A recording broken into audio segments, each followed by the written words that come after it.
better. You want to spread your pony knowledge wide. Oh, better. I got a place where winning ain't tough to do. You wanna be cool, stable do.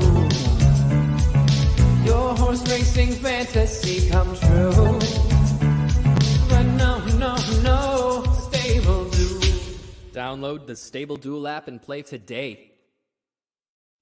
Happy Friday to you. We've got Barry Spears. We've got Gino Bacola. It's time for this weekend in Stable Duel. Big shout out to our buddy Matt DeSantis. He's part of the team. He's part of the crew. But Matt can't be with us this morning. But Barry, you and Matt did go through the full card, right, for Tampa Bay Downs for this weekend because you are going to be part of the Tampa Bay Downs broadcast. You've helped out there the last couple of years on some of their big days. So we can find that on social media too. You guys rolled through the entire Tampa card for Saturday, right? Yes, absolutely. And we are ready. We are ready to rock. So if you want some extra help, make sure to check that out. At Fail to Menace is where you can follow Matt on Twitter. You can get all of the great content that Matt produces. For Barry and me, for this show, we're going to talk about some Friday and some Saturday racing. Now, based on the way the weather is right now in Southern California, it's raining. So we will steer clear of talking about Santa Anita races just in case. We'll focus on some Gulfstream Park best bets for Friday. And then we'll talk about Gulfstream for Saturday and Tampa for Saturday because Tampa has a big day. It's the Tampa Bay Derby. They have two different stable dual game options, a $5 game and a $50 game for the bigger players. And then Gulfstream has a $25 game as well. So a couple different chances to play tomorrow at Tampa and at Gulfstream. Today, our focus will be at Gulfstream Park. So my man, we're going to pull up those past performances like we always do. It's time to enter the no chalk zone. Where do you want to head for your first play at Gulfstream? Race 4, is that where you're looking today? Yes, sir. Okay, talk to us about this fourth race at Gulfstream Park. We always encourage everyone, drf.com, for the past performances. Formulator are these nice ones that give you the opportunity to one click to a race replay, one click to a chart, one click to pedigree information. So race 4, we are 5 furlongs on the turf. It's a first level allowance. Talk to us. Yeah, I ended up on number 6, Underlay, for Ralph Nix and ridden by Tyler Gaffleone. This is a tough race. I mean, there's a lot going on here despite the smaller field. You got a bunch of horses just kind of getting their feet wet on the turf, if that's possible. Keep your feet wet on the turf because they don't even run on wet turf. No. But this horse has some speed and ran way back in April on the turf and didn't run a step. Really kind of inexplicable if you look at the rest of the races this horse has run, because he's kind of prominent throughout, most of his races. Even the races where he doesn't finish, you at least get the speed. Right, you see him. Like in that first race on the turf, you didn't even see him. He was nowhere the whole time. And the comment in the form says "done early." So it's like it was almost like a non-attempt. Like so, you could just scratch your way through that, and then ran a much improved race last time, December 3rd, 5 furlongs on the turf at Gulfstream, and lost to a horse named Barzini, who came back and has been running pretty good. Mm-hmm. He's got it. I don't really think this horse needs the lead. I don't know if he's actually faster than Cruising Man the 2, but if he is, that's even better because I don't think there's much in here. The horse that's going to take a lot of money is probably the 5 Crispy Cat. Yep. And I'm not so sold on any European horse going 5 furlongs in America. It's just a totally different race. And the one. That horse is going to probably have to kind of come around and close. I know. It's not going to be the easiest trip for that horse from the rail because they're not fast enough to flee the rail with the speed right next to them. Exactly. And I think that one puts that one at a disadvantage. Yep. At least in the win spot. The horse obviously can still win. But having that kind of trip, odds to win. Right. Exactly. Mm-hmm. You have to go around people. And that's not ideal in the 5 furlong sprint on the turf. So Underlay, 8-1 morning line. Seems like a really good play. Probably will be hanging around somewhere, at the finish and hopefully on top. Underlay 8-1 on the morning line for Barry the Sniper. Just 3,000 if you're playing this one in your stable dual lineup. Nice play in early pick fives today if you're playing at Gulfstream Park.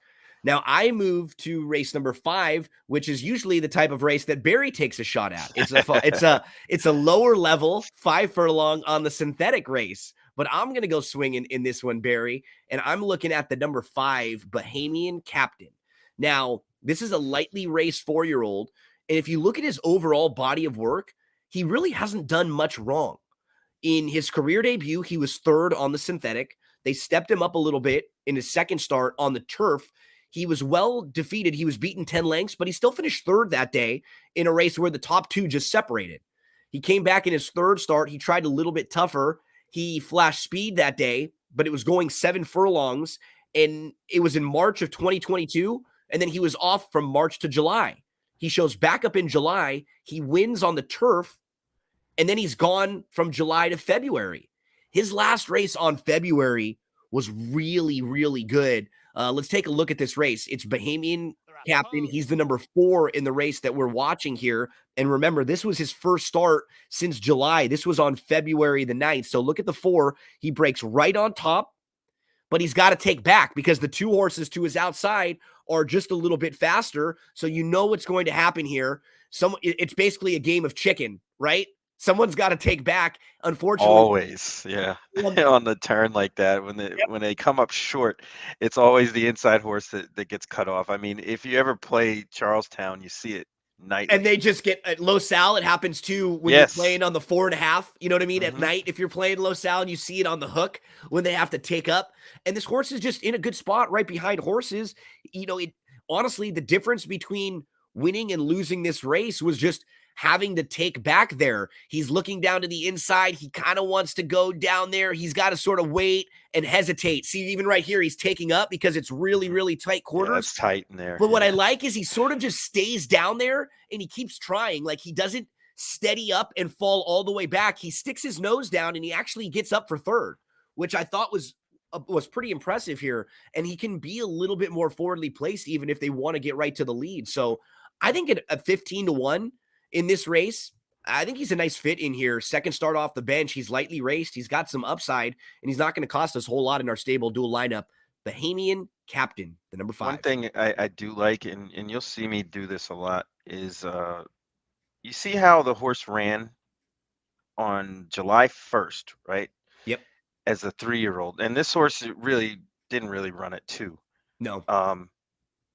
Then comes off the bench as a 4-year-old and runs a number higher than what he's been running. This is just a buyer pattern thing that I picked up from Dave Litvin years ago.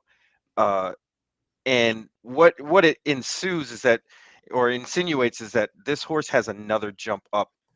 There's that like natural progression. Right, exactly. I mean, he came off the bench. He was already improved. Just by being older. Exactly. Now he's going to, kind of break through. They call it a breakthrough pattern.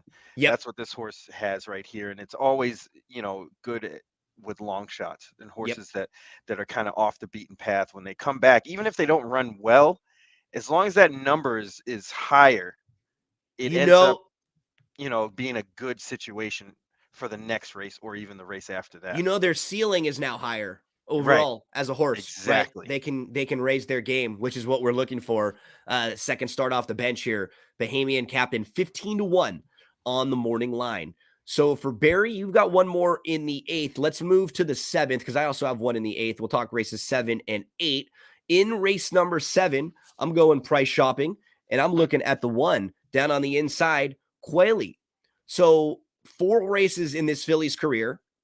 Her debut, 5.5 on the turf. She runs really well. She's only beaten a neck that day, and it's a race that comes back live. Then in her second start, she stretches out a mile on the dirt. She wins going wire to wire. Comes back in her third start. They put her in a stakes race. She runs into Luna Bell, who is really, really sharp. Luna Bell had won, 4 or 5 races in a row, was a 6-time winner. and was in the Black Eyed Susan, was only 7-1 in the Black Eyed Susan. That race was very live. Beneath the Stars was in there, came back to win the next start. There was also a third next out winner. Money's Worth was in there, came back to win their next start just last month at Tampa and earned a nice figure in doing so, earned an 85 buyer speed figure in that race. So no shame in losing in that race in a spot where she was 15-1 in a race that's come back very, very live. And kind of something similar that we just talked about. Mm-hmm. When a horse is off a long layoff, they show back up. They don't even run well, but that buyer jumps way up, and Quayle now making her second start as a 4-year-old, she's going to get back to the dirt. So we know she can run well going long on the dirt. I think she's a little bit intriguing here from the inside. I think she'll be forwardly placed. She could either be on the lead, maybe sit a little behind if someone else wants to go. But I think she might be, honestly, the quickest in here. You look up and down this field, there's really nobody that's naturally that fast. There's a lot of pressers. Inventing just wants to sit off a little bit. Signal from Noise probably sits off a little bit. Peppermint Class probably sits off just a little bit. Same thing for Charge Account. None of them are really need the lead types. I'm just hoping with the inside draw, second start off the long layoff, send this horse hard. Quayle, 12-1 on the morning line in race number 7. Down with that. So a couple prices there. Let's finish up Friday, Barry, with the 8th race. We both have one in race number 8. Tell us who you're looking at in the 8th. I ended up on number 7. Oh, here we go. Starting over. Starting over, baby. For quite a few reasons, actually. This is an optional claimer, 75,000 going 7.5 furlongs on the turf at Gulfstream.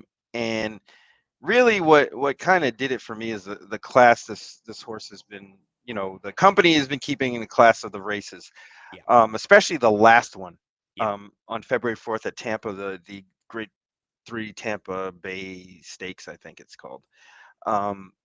That race was won by Emmanuel, who set the track record that day. Yep. And that's tough to, come back into.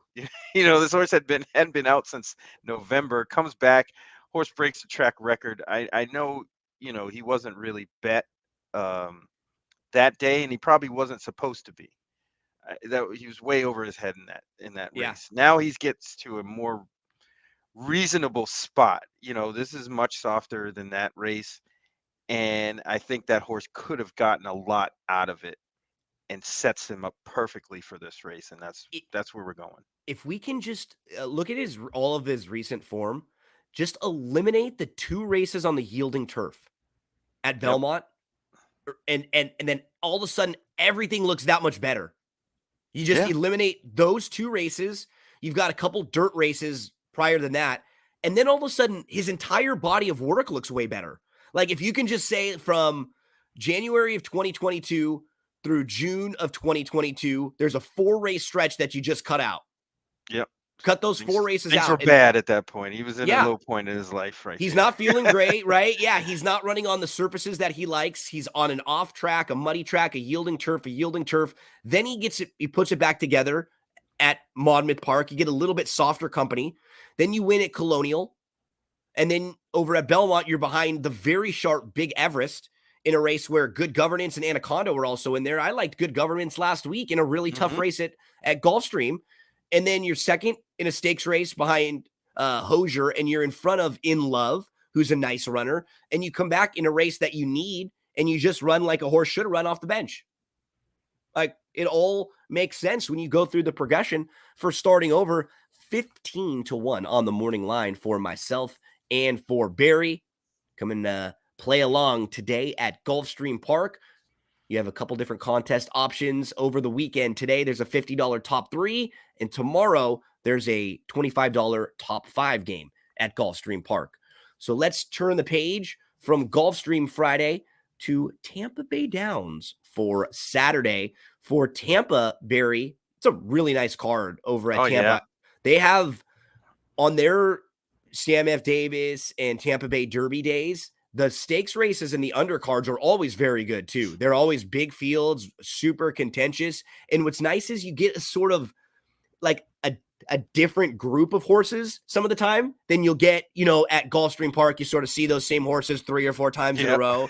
It's like it's a different group sometimes that might be like either a cut below or just sort of at different timing, because the way that the Tampa Bay Derby sets up for the Kentucky Derby, the timing's a little bit different. Some horses will run in this race and then not run again to the Derby. Others will try to run in this race and then come back in a different spot, and pick up some points late. So it's always curious to see how Connections will use this weekend at Tampa Bay to try to prep for the Kentucky Derby. But I believe you have 2 horses early on the Tampa card that you want to take a look at.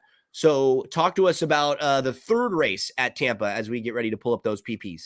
Yes, it's a maiden special weight, $37,000 purse, going 6 furlongs on the main track.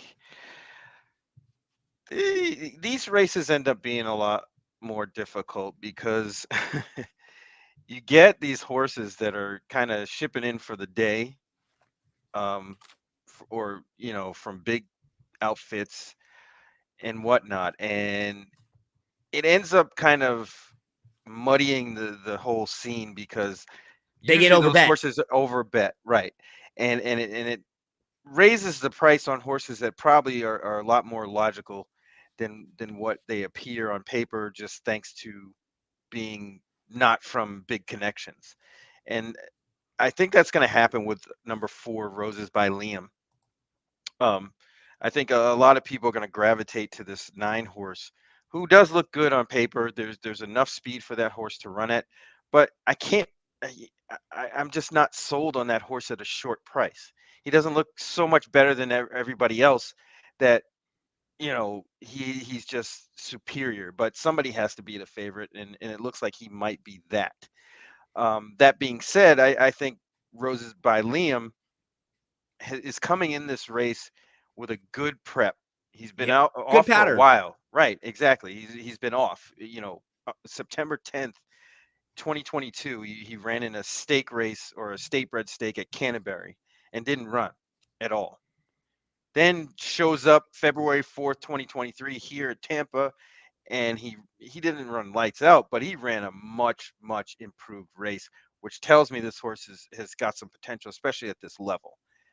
There's some horses in this race that are coming up from maiden claimers, and some first time starters like the 2 Smooth Flying Mike. Bigger, not huge connections, but bigger than what you'll see at Tampa. And I want to see a race from that horse, even though he's attracting Louis Saez, and those horses are going to get bet. And I think Rose by Liam might end up drifting up in odds, and it has a really good chance to win. His former trainer, David Van Winkle, was the trainer that claimed Fight on Gino out of his career debut. Fight on Gino ran at Turf Paradise in his career debut. He was going to run at Santa Anita, and then he was having some good works in the morning, and then something sort of happened where it wasn't like he got hurt, but like he just didn't have the same oomph anymore. And so they wanted to win with him. So Doug was like, let's put him at Turf Paradise and let's get him a win first time out.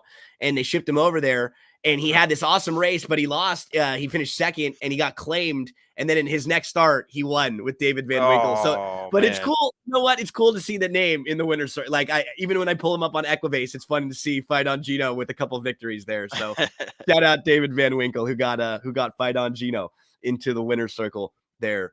So there's a look at race 3 for Barry. You've got one right next door, right, Barry, in the 4th? Yes, sir. Okay, talk to us about this 1 mile race on the turf. Yeah, this is kind of like a repeat race that they ran on the 11th at Tampa, and I'm gonna go with the horse that I picked that day because he was kind of compromised, and I'm going with Sweet Duchess, number 3.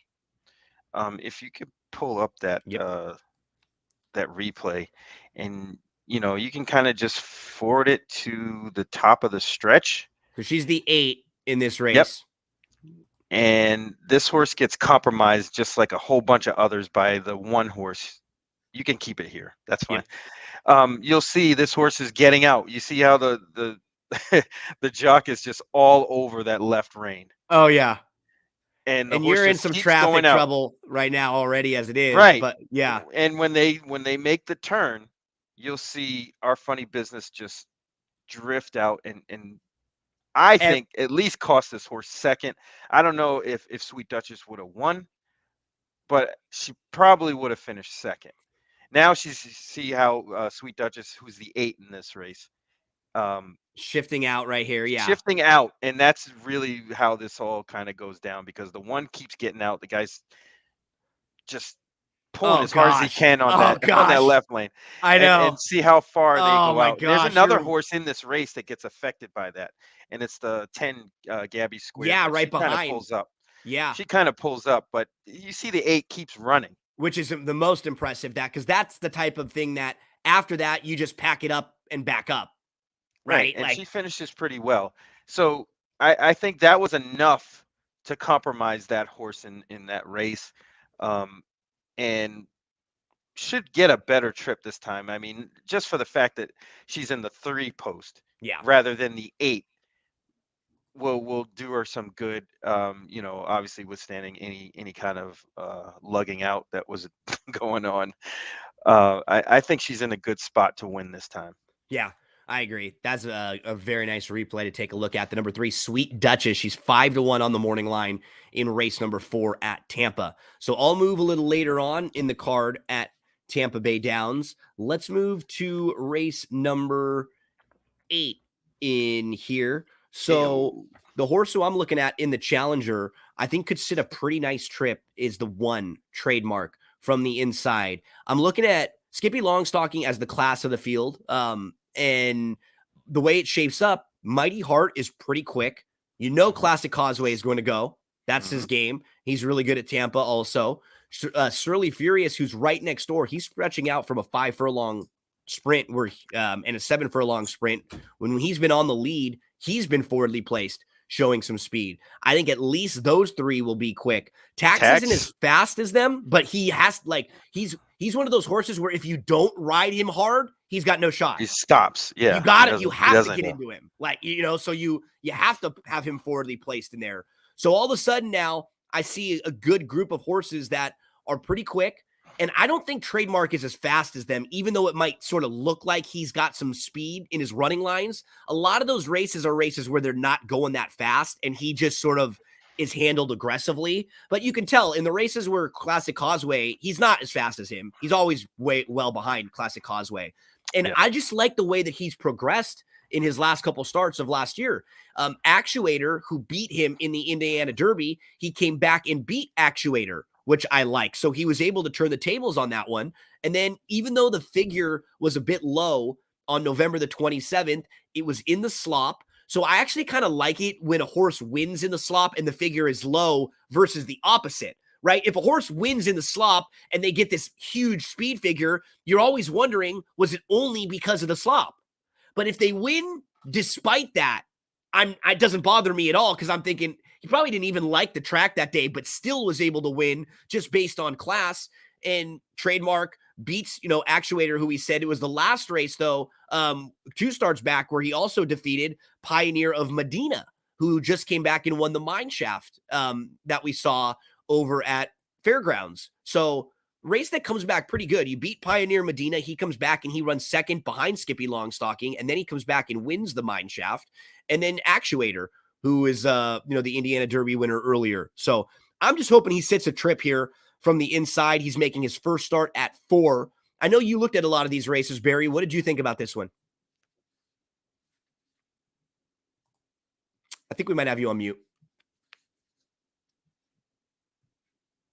Yeah, I saw it the same way you did. I think there's quite a bit of speed here, and that being said, a horse like number 6, the Reds, kind of Yep. sticks out to me a little bit at a price, because there's enough for him to run it. Yeah. I think there's going to be a heated up pace here, Yep. and you definitely want to keep an eye out on the track because sometimes at Tampa it's a real chore to try to run down horses. Close. Yeah. From way out of Yeah, it. I don't know. I haven't really been talking to anybody out there as far as what they're going to do with the track tomorrow.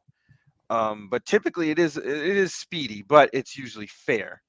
When it rains and stuff like that, that's when it kind of gets a little wonky, and you get certain kind of biases on the track. And it's supposed to rain overnight, and it's not really going to be anything that's going to affect the track, or like taking races off the turf or anything like that. But just the fact that there is rain, you got to keep an eye out on what the track is doing.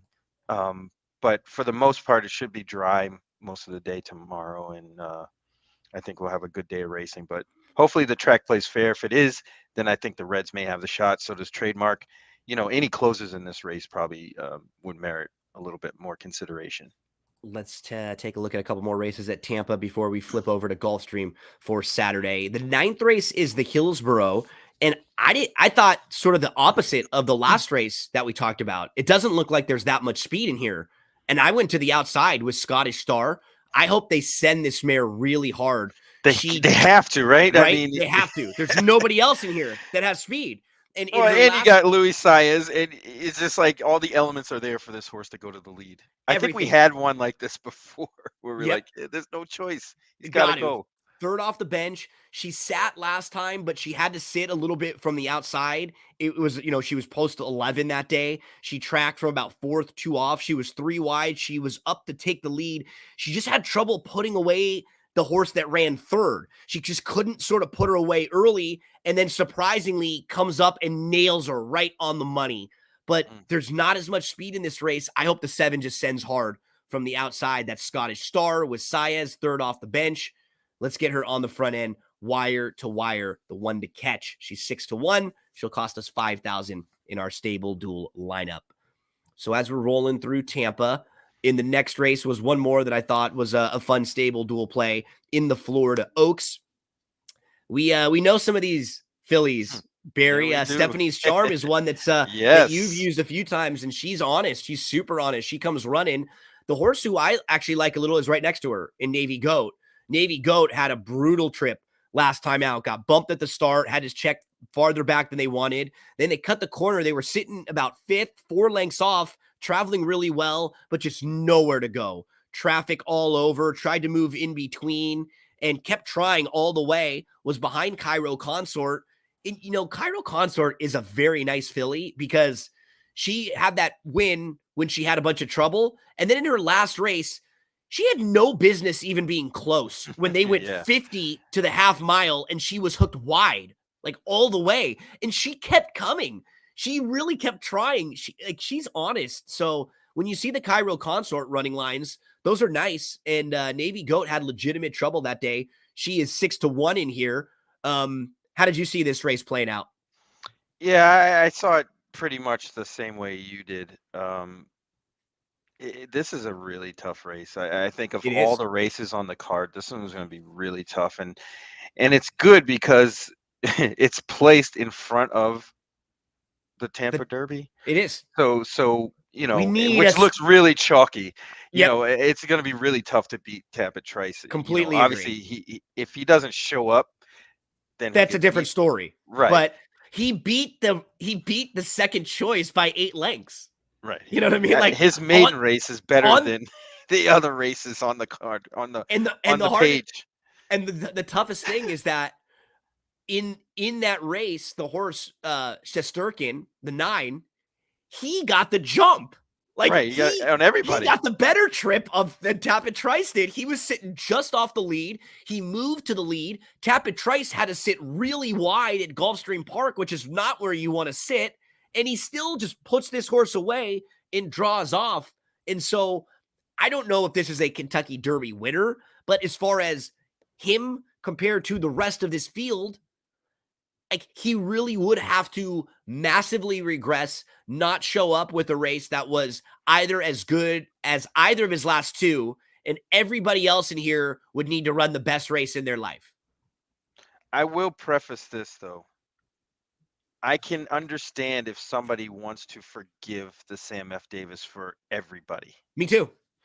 Because it was such a strange race because of the weather. Everything it started pouring The race prior, the Philly race, I think it was the Suncoast, and then started raining harder And it before doesn't really and say during. anything in the track conditions either, but it may not have been enough to necessarily dictate a track condition change, but you being there, that's something that you remember, right? Oh Like yeah, knowing that.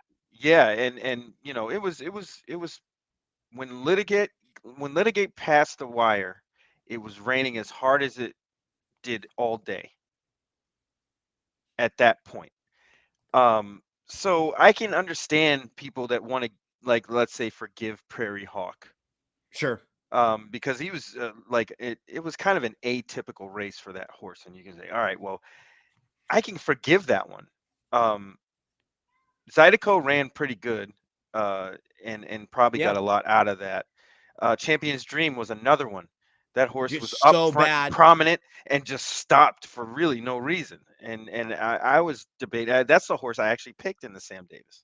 Yeah. I like Um, Champion's Dream too.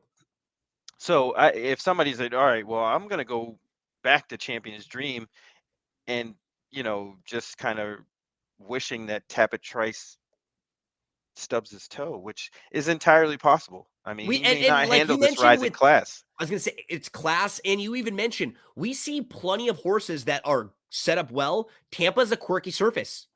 It's a It little bit certainly is. different. There's plenty of horses who go out there and then just don't fire. We see this with the Todd Pletcher runner at least once a year, right? There's like always one of these horses that goes out there in one of these races and just doesn't like the surface for whatever reason and comes somewhere else and runs well. The long shot that I thought was a little bit interesting. I don't know if he can win, but just as far as keeping an eye on and throwing into underneaths would be Freedom Road. I don't know if you look at his form, it looks like he's a better sprinter overall. I don't know if that's necessarily the case yet because he only has 2 races going long. So I'm not quite ready to say that, oh, yeah, those 2 races just mean he can't go long, especially with his running style. And he's bred to be fine going long. If you look at the Well, he's 2, gotten better too. I yeah, and mean, right, since those 2-mile he's efforts, just a he's better gotten horse better. now. Right. Yep. So and second start off the short break, we know that he can pass horses.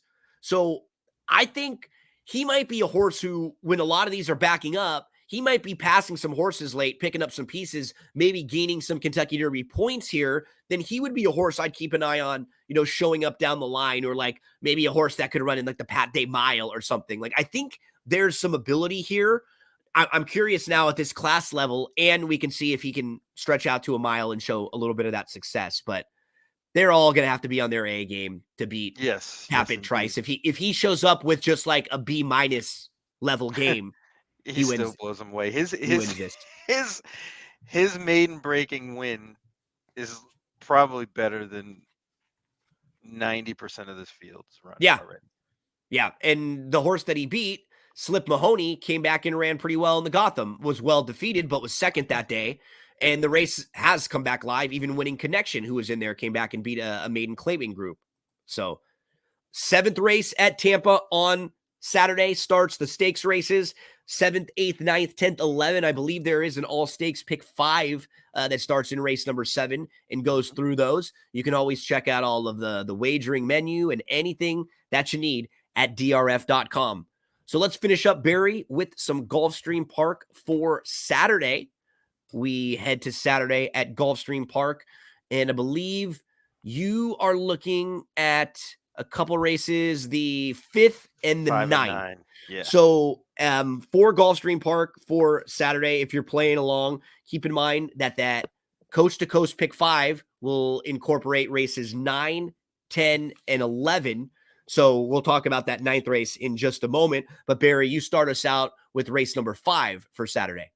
Yeah, it's a maiden special weight, $84,000 purse, going a mile and 16th on the main, which is not a race you'll see very often at Gulfstream.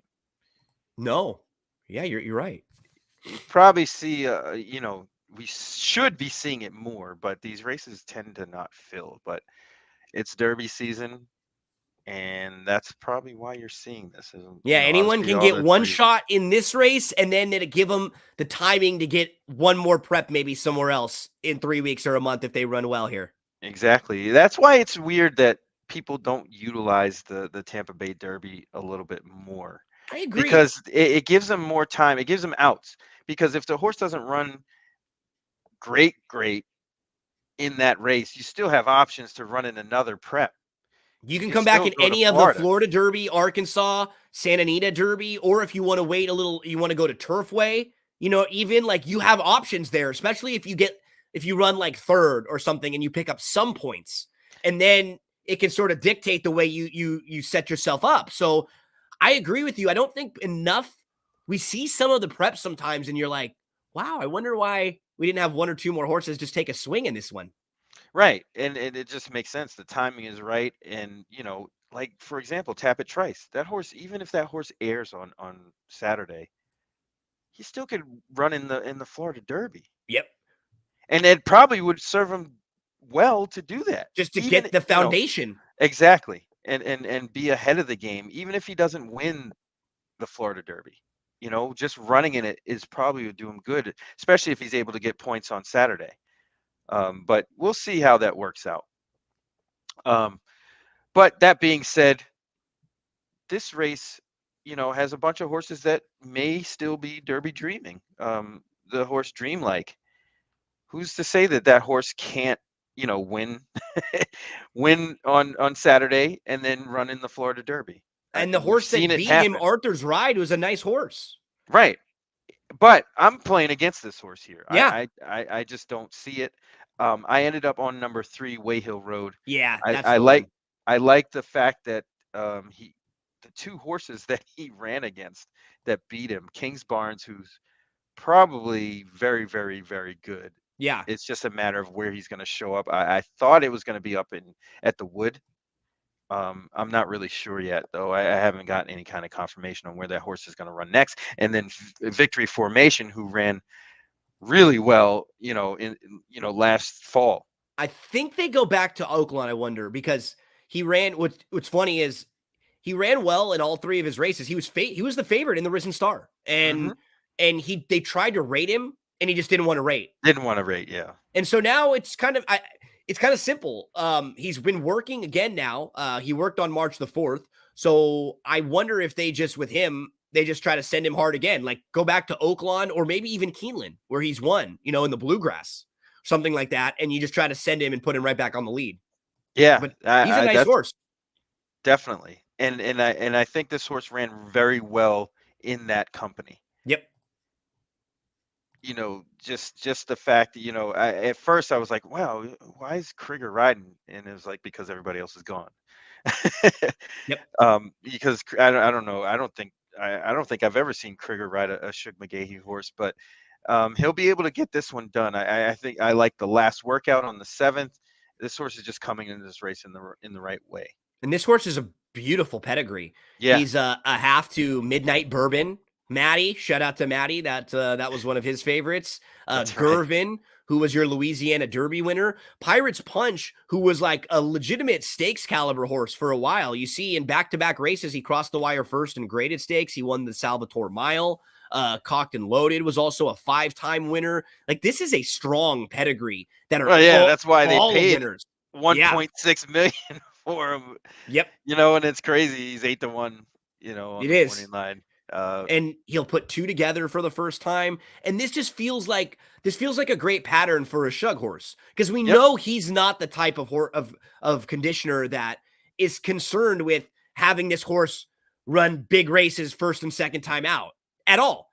He's worried about later in the year. This could be a horse that, in the races that we're talking about, like this could be maybe a Pat Day Mile horse who is progressing. Yeah. And then later in the year, we see him in like a race like the Travers, you know what I mean? If he keeps going, that he just fits the template of a horse like that. Who knows if he'll be that good, but you can see that. You can see progression being made with this type of a horse. Yeah, I definitely, tomorrow keep an eye on this race because I think there's some horses here that will come out of it and do very, very well. And it's probably not the favorites. I agree. mean, you have Bourbon Resolve who ran against Madge, who stepped up in class and ran really well on the Fountain of Youth. Shesterkin beat that horse too. I mean, there's some. I definitely pay attention to this race. Okay, let's get to race number 9 as the next one that we're looking at. I've got a couple towards the back part of the card, and we will get to the 9th race. It's a 1.16 first level allowance on the turf course here, Barry. And you just mentioned Kevin Krieger. I'm going to mention him one more time on Me the number too. 1 Emperor's Appeal. Here That's we go. what I like. Oh, love it. Love it. Krieger's we're going to both- win too on Saturday. I know. He's very, very live. So what's funny about this particular horse, which I like. Okay. So number 1, we were just talking about Tappet Trice and Shesterkin. So Emperor's Appeal ran into the 2 of them last time out, and Tappet Trice crushes him. He's going to be the favorite in the Tampa Bay Derby. So you just sort of look at his overall form, and his first 2 races are good, and then he runs into a buzzsaw in his 3rd start. Now they're going to try the turf. And when you see how his pedigree is on the turf, well, his dam, Solid Appeal, she earned almost 500,000 on the turf. She was a nice runner on the turf. She was a multiple graded stakes winner. And you can see she was in grade 1s and grade 2s for quite some time. So dam, that's classy, multiple graded stakes winner, and is a 5-time winner on the turf. And the only horses that she's produced to run on the turf are Sovereign Appeal, who's only run on it once. So we don't really know if Sovereign Appeal likes it or not. Look at the other one, Frozen Solid. Look who rides this horse, Kevin Krieger for Brian Lynch. Yeah, it's the same exact connections. And Frozen Solid has only been on the turf 3 times, 2 wins in a second. And look at the improvement that she showed on the turf versus the dirt. She really took a big step forward in her first grass race, and then in each of her grass races, she showed progression. Reason why I mention her is because she's actually going to be a horse I mentioned in another race, Frozen Solid, in just a second. So she's kind of a fun horse to use in these late races, especially because it's the same connections with the same pedigree here on Emperor's Appeal. I think we have a live horse here, Barry, getting first-time Lasix, saving ground. She's worked on the turf. She checks a lot of boxes. Oh yeah. Yeah. They're trying to win this race. Yep. You know, the surface switch, Lasix. I think the rail draw will do this horse really, really well. Krieger's going to get this one out of the gate and, you know, kind of get a good position. And you know that's the only reservation I have is the rail. Getting this horse out of the gate, because you know, the lines tell you that the horse has a little bit of trouble getting out of the gate because she's the 6. Watch her right here. She's fractious. Before, she's bumping around in the gate and then she bumps right out. That's the biggest worry. Like you said, in all 3 races, she's not like a rocket ship out of the gate. And I don't think this race is going to be all that quick up front. No, but I don't think it's going to be slow either. No, so you don't want to get compromised. Right. As long as she just doesn't stand there, or he doesn't just stand there in the gate and just, you know, spots the whole field like 5 or 10 lengths, you know, I think we'll be okay. Mooncat is in this race too. Our Mooncat, our friend Mooncat. We'll see how Mooncat runs at this level. The 3 was one that I thought was going to be probably pretty live in here. Harry Time's second start in the US, but the 1, Emperor's Appeal, the value there at 15-1 only cost you 500 in your stable duel lineup. So I want to mention 1 or 2 more on the back part of the Gulfstream Park Saturday card. Right next door in race number 10, what I think is interesting about this race in particular is there are a couple wild cards. Like I don't know what to think of Unikey from the rail. Unikey has some races that would not shock with really good efforts, and the last 2 just threw in some clunkers. The one that I'm looking to, though, is to the outside. I'm a bit intrigued by, and that's the 8, who's going to go first time in the barn now of Jorge Delgado. So this barn is awesome off the claim always. In the last 5 years, this barn has won with 55 of their last 185 first start off the claim. So that's 30% with a $2.18 ROI. If you look at this horse's overall career, he really hasn't done much wrong, and he might be a little bit classier than his last 2 races would suggest, like the non-winners of 2. Because early on in his career, he was just behind some nice horses. This horse named Strike Hard, like this is like lower level stakes horse. This is a horse who was second in the Mucho Macho Man and is multiple stakes placed. Then you have Skippy Longstocking in career start number 2. We're going to see Skippy Longstocking today. That is a legitimate stakes horse. Following that, Rod to Rod wins, breaks the maiden at maiden special weight. Then he runs 4th, again behind Strike Hard, AP Secret, Skippy Longstocking. But that's the race that sends him to the bench. He's off from December to June. He shows back up in June. So if we can eliminate these 2 races, the race that sends him to the bench, the race when he comes back from the bench, then all of a sudden, he starts running well again at Delaware and at Monmouth, a good 2nd, a good 3rd. Then he tries the turf, doesn't like it, put a line right through it. His 2 races in December and January, they're really not that bad, and they're going a little longer. I like this cutback to 6.5. If Delgado can just perk him up a little bit and he has one more level to get back to where he was, I think this horse at 12-1 could be fit when some of these horses at 6.5 might be getting a little bit tired. I'm throwing in the 8 Rod to Rod at 12-1 here.